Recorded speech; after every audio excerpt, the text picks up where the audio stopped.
2014 ശേഷം ഇതാദ്യമായി അതിസങ്കീർണമായ രാഷ്ട്രീയ വെല്ലുവിളികളെ ദേശീയ തലത്തിൽ ബി.ജെ.പി. നേരിടുകയാണ്. തുടർച്ചയായ പരീക്ഷാ തട്ടിപ്പുകളിൽ അസ്വസ്ഥരായ യുവാക്കളും അയോധ്യയിലെ സംഭാവന കൊള്ളയും മൂർച്ചയുള്ള ചോദ്യശരങ്ങളായി ബി.ജെ.പിക്ക് നേരെ പായുകയാണ്. അയോധ്യയിലെ സംഭാവന തട്ടിപ്പ് ചെറിയ കാര്യമല്ല. ഇന്ത്യൻ രാഷ്ട്രീയം മാറുന്നതിന്റെ സൂചനകൾ മണ്ണിൽ പൊട്ടിമുളച്ച് തുടങ്ങുകയാണോ എന്ന ചോദ്യത്തോടെ welcome to not the point.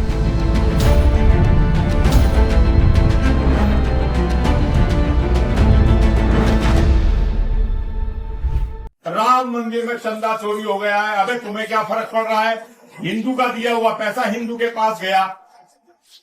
ये जो हिंदू का दिया हुआ पैसा जिससे मस्जिद बन रही है, मदरसे बन रहे हैं, चर्च बन रही है, उन पर किसी ने आवाज नहीं उठाई। കേട്ടല്ലോ, ഇതാണ് അയോധ്യയിലെ സംഭാവന തട്ടിപ്പിനെ കുറിച്ച് തീവ്ര ഹിന്ദു സംഘടനകൾ പറയുന്നത്. ഞങ്ങളുടെ അമ്പലം, ഞങ്ങളുടെ ഭഗവാൻ, ഞങ്ങളുടെ സംഭാവന, നിങ്ങൾക്ക് എന്താണ് കുഴപ്പം? ഇതേ ചോദ്യമാണ് യു.പി. മുഖ്യമന്ത്രി യോഗി ആദിത്യനാഥും പ്രതിപക്ഷത്തോട് ചോദിക്കുന്നത്. ഇത് ഇക്കണോമിക് ടൈംസ് ദിനപത്രത്തിൽ വന്ന ആർ പ്രസാദിന്റെ കാർട്ടൂണാണ്. Time to talk about Mathura. Uttar Pradesh മുഖ്യമന്ത്രി യോഗി ആദിത്യനാഥ് മുൻപ് നടത്തിയിട്ടുള്ള പ്രസ്താവനയാണ്. ഇനി മധുരയെക്കുറിച്ച് സംസാരിക്കാം. അയോധ്യയിൽ ലക്ഷ്യം പൂർത്തിയായി. അതേ ലക്ഷ്യവുമായി മധുരയിലേക്ക് നീങ്ങാം. ആ പ്രഖ്യാപനത്തിനും രാഷ്ട്രീയ നീക്കത്തിനുമേറ്റ കനത്ത പ്രഹരമാണ് അയോധ്യയിലെ സംഭാവന കൊള്ള. നോക്കൂ പ്രിയപ്പെട്ട പ്രേക്ഷകരെ, ഇന്ത്യൻ രാഷ്ട്രീയത്തെ സംഘപരിവാർ മാറ്റിവരച്ചത് അത് രാമജന്മഭൂമി മുന്നേറ്റത്തിലൂടെയാണ്. കഴിഞ്ഞ 30 വർഷം അയോധ്യയെ സംഘപരിവാർ അവരുടെ രാഷ്ട്രീയ തലസ്ഥാനമാക്കി നിലനിർത്തി. അവിടെ നിന്നാണ് ആരെയും അമ്പരിപ്പിക്കുന്ന കൊള്ളയുടെ കഥകൾ പുറത്തു വരുന്നത്. ഇത് കേവലം ഒരു സംഭാവന തട്ടിപ്പ് എന്ന ഒരു ക്രിമിനൽ നടപടിയിൽ ഒതുങ്ങുന്ന പ്രശ്നമല്ല. ഇതിനെ മോദിയും യോഗിയും തമ്മിലുള്ള ഉൾപ്പോര് മാത്രമായി ചുരുക്കാനുമാകില്ല. അതിനപ്പുറമുള്ള രാഷ്ട്രീയ മാനങ്ങൾ അയോധ്യയിലെ സംഭാവന തട്ടിപ്പിനുണ്ട്. അതാണ് ബി.ജെ.പി. നേരിടുന്ന ഏറ്റവും വലിയ വെല്ലുവിളി. 22 जनवरी 2024 का ये सूरज एक अद्भुत आभा लेकर आया है। 22 जनवरी 2024 ये कैलेंडर पर लिखी एक तारीख नहीं, ये एक नए काल चक्र का उद्गम है. 2024 ജനുവരി 22 അന്ന് അയോധ്യയിൽ പ്രധാനമന്ത്രി നരേന്ദ്രമോദി നടത്തിയ ആ പ്രസംഗം വലിയ രാഷ്ട്രീയ സന്ദേശമായിരുന്നു. RSSന്റെ 100ാം വാർഷികത്തിൽ അയോധ്യയിൽ രാമക്ഷേത്രം നിർമ്മിച്ചു. സംഘപരിവാറിന്റെ വലിയ രാഷ്ട്രീയ വിജയം എ.ബി. വാജ്പേയിക്കും അദ്വാനിക്കും മുരളി മനോഹർ ജോഷിക്കും ഉമാഭാരതിക്കും സാധിക്കാത്തത് നരേന്ദ്രമോദിക്ക് സാധിച്ചു. അഴിമതിക്കെതിരായ പോരാട്ടം കൂടിയായിരുന്നു എല്ലാ കാലത്തും നരേന്ദ്രമോദി പ്രഖ്യാപിച്ചത്. കോൺഗ്രസിനെതിരെ അഴിമതിയും കള്ളപ്പണ ആരോപണവുമൊക്കെ ഉയർത്തിയായിരുന്നല്ലോ 2014 മോദി അധികാരത്തിലെത്തിയത്. അന്ന് മോദി പ്രസംഗിച്ച് നടന്നൊരു വാചകമുണ്ട്, ന ഖാവൂങ്ക ന ഖാനേ ദൂങ്ക. പൊതുജനങ്ങളെ കൊള്ളയടിക്കില്ല, കൊള്ളയടിക്കാൻ ആരെയും അനുവദിക്കില്ല.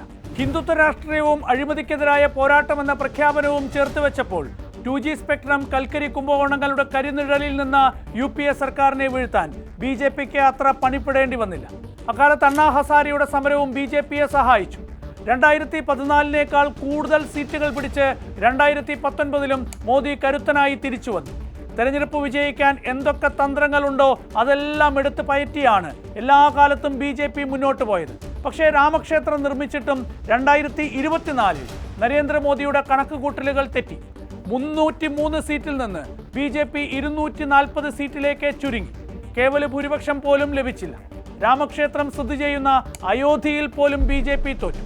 ഉത്തർപ്രദേശിൽ 63 നിന്ന് ബി.ജെ.പിയുടെ സീറ്റ് 34 കുറഞ്ഞു. ലോക്സഭയ്ക്ക് ശേഷം നടന്ന നിയമസഭാ തെരഞ്ഞെടുപ്പുകളിൽ പക്ഷേ സംസ്ഥാനങ്ങൾ ഒന്നൊന്നായി ബി.ജെ.പി. തൂത്തുവാരി. വലിയ ആത്മവിശ്വാസത്തിൽ യു.പിയിലും ഗുജറാത്തിലും അടക്കം നടക്കാനിരിക്കുന്ന നിയമസഭാ തെരഞ്ഞെടുപ്പിനെ നേരിടാൻ ഒരുങ്ങുമ്പോഴാണ് അയോധ്യയിലെ സംഭാവന കൊള്ള പുറത്തു വരുന്നത്. കോർപ്പറേറ്റുകൾ കോടിക്കണക്കിന് രൂപയുടെ സംഭാവനകൾ ബി.ജെ.പിക്ക് നൽകിയതും അദാനിക്ക് വഴിവിട്ട സഹായം നൽകുന്നുവെന്ന ആരോപണങ്ങളുമടക്കം ഒട്ടനവധി വിഷയങ്ങൾ ഉയർന്നു വന്നെങ്കിലും ബി.ജെ.പിയെയോ മോദിയെയോ തൊടാൻ പോലും പ്രതിപക്ഷ പാർട്ടികൾക്ക് സാധിച്ചില്ല. അവിടെയാണ് അയോധ്യ കൊള്ള വിഷയമാകുന്നത്. നോക്കൂ, അയോധ്യയിലെ സ്വർണ്ണക്കൊള്ള യഥാർത്ഥത്തിൽ ഉത്തരേന്ത്യൻ രാഷ്ട്രീയത്തിൽ വലിയ പ്രത്യാഘാതങ്ങൾ ഉണ്ടാക്കും എന്നത് ഉറപ്പാണ്. കാരണം അയോധ്യ ഉത്തരേന്ത്യൻ ജനങ്ങളുടെ ഹൃദയത്തിൽ അത്രമേൽ ആഴത്തിൽ സ്വാധീനിച്ച വിശ്വാസമാണ്. ആ വിശ്വാസം തിരിച്ചടിച്ചാൽ ഹിന്ദി ബെൽറ്റിൽ ബി.ജെ.പി. കെട്ടിപ്പൊക്കിയ കോട്ടകളൊക്കെ തകരും. കാരണം രാമക്ഷേത്രം ഒരു ആരാധനാലയം മാത്രമല്ല, അത് സംഘപരിവാറിന്റെ ഏറ്റവും വലിയ രാഷ്ട്രീയ സന്ദേശം കൂടിയാണ്. और जब हिंदू धर्म में और हमारी आस्था पर इतना बड़ा प्रहार हो रहा है, हमारी आस्था को तार तार करके रख दिया गया है, हिंदू धर्म के अनुयायियों के साथ इतना बड़ा भद्दा मजाक किया जा रहा है, तो आप बिल्कुल चुप है, आपके मुंह से एक शब्द नहीं फूट रहा है। आप हिंदुत्व के स्वयंभू ठेकेदार बनते थे और आज प्रभु राम के दरबार में मची लूट को देखकर जो आपके लोगों ने की है, आपके सबसे ट्रस्टेड लोगों को आपने इस ट्रस्ट में डाला था, आप चुप है? क्या हिंदू धर्म की, हिंदू अनुयायियों की, हिंदुओं की आस्था की ये इज्जत है आपके मन में? ഇത് ജന്തർ മന്ദറിൽ നിന്നുള്ള കാഴ്ചയാണ്. പാർലമെന്റിന്റെ തൊട്ടടുത്താണ് ഈ പ്രദേശം.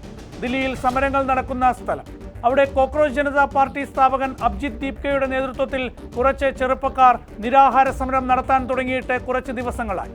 കേന്ദ്ര വിദ്യാഭ്യാസ മന്ത്രി ധർമ്മേന്ദ്ര പ്രധാൻ രാജിവെക്കണം, അതാണ് ആവശ്യം. സാമൂഹ്യ മാധ്യമങ്ങളിലൂടെ ഉയർന്നു വന്ന പാർട്ടിയെ സാമൂഹ്യ മാധ്യമങ്ങളിലൂടെ തന്നെ പരിഹസിച്ചില്ലാതാക്കാൻ വലിയ ശ്രമങ്ങൾ നടക്കുന്നുണ്ട്.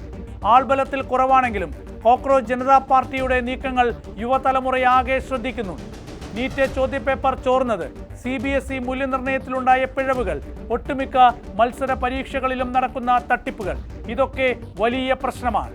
CBSE മൂല്യനിർണ്ണയത്തിലുണ്ടായ പാളിച്ച പുറത്തു കൊണ്ടുവന്നത് ഇന്ത്യയിലെ ഏതെങ്കിലും അന്വേഷണ ഏജൻസികളായിരുന്നില്ല. അത് കൗമാരക്കാരായ 3 ചെറുപ്പക്കാർ ചേർന്നാണ്. അത്രത്തോളം ആഴത്തിൽ ഈ വിഷയങ്ങളൊക്കെ യുവതലമുറ നിരീക്ഷിക്കുന്നുണ്ട്. അവർക്കിടയിൽ നിന്ന് ഉയർന്നു വരുന്ന വികാരവും BJPക്ക് നല്ല രാഷ്ട്രീയ സന്ദേശമേ അല്ല നൽകുന്നത്. അഭിജിത്ത് ദീപ്കയുടെ വാക്കുകൾ കേൾക്കാം. हर रोज स्टूडेंट सुसाइड कर रहे हैं. अभी थोड़े घंटे पहले मैंने न्यूज पढ़ी, एक और नीट के स्टूडेंट ने सुसाइड करी है. और क्या हो रहा है, मन की बात देख रहे हैं धर्मेंद्र प्रधान जी, नरेंद्र मोदी जी मन की बात कर रहे हैं. कौन से डिल्यूजन में रह रहे हैं ये लोग, और इतने कैसे बेशर्म हो गए ये कि बच्चे रोज सुसाइड कर रहे हैं और वो प्रधानमंत्री अपना मस्त किसी दुनिया में रह रहा है, अपनी मन की बात कर रहा है. अरे स्टूडेंट्स की मन की बात सुन लो यार, उन परिवारों की मन की बात सुन लो जिनके बच्चों ने सुसाइड करी है.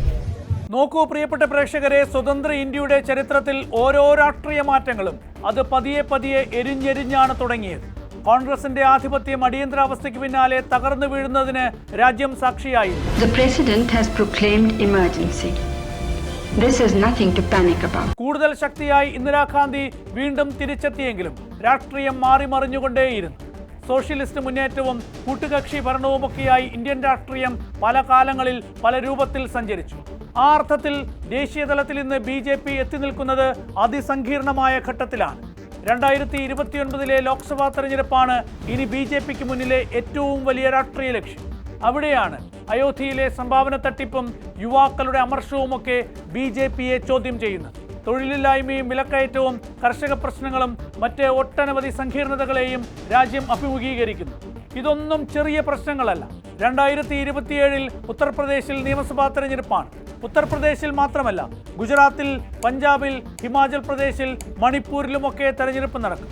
ഇതിൽ ഉത്തർപ്രദേശിൽ തിരിച്ചടിയേറ്റാൽ അത് പുതിയ രാഷ്ട്രീയ ചലനങ്ങളുടെ തുടക്കമായേക്കാം. ഒരു കാര്യം നോട്ട് ദ പോയിന്റ് ഉറപ്പിച്ചു പറയുന്നു, ഒരു SIT അന്വേഷണം കൊണ്ട് തീരില്ല അയോധ്യയിലെ തട്ടിപ്പ്. കാരണം സാധാരണക്കാരൻ്റെ വിശ്വാസത്തിന് മേലാണ് കരിനിഴൽ വീഴ്ത്തിയത്. തൊലിപ്പുറത്തുള്ള ചികിത്സ കൊണ്ട് രാജ്യത്ത് യുവാക്കളിൽ നിന്ന് ഉയരുന്ന അമർഷവും തീരില്ല. സാധാരണക്കാരൻ്റെ പ്രതിസന്ധികൾ അവസാനിക്കില്ല.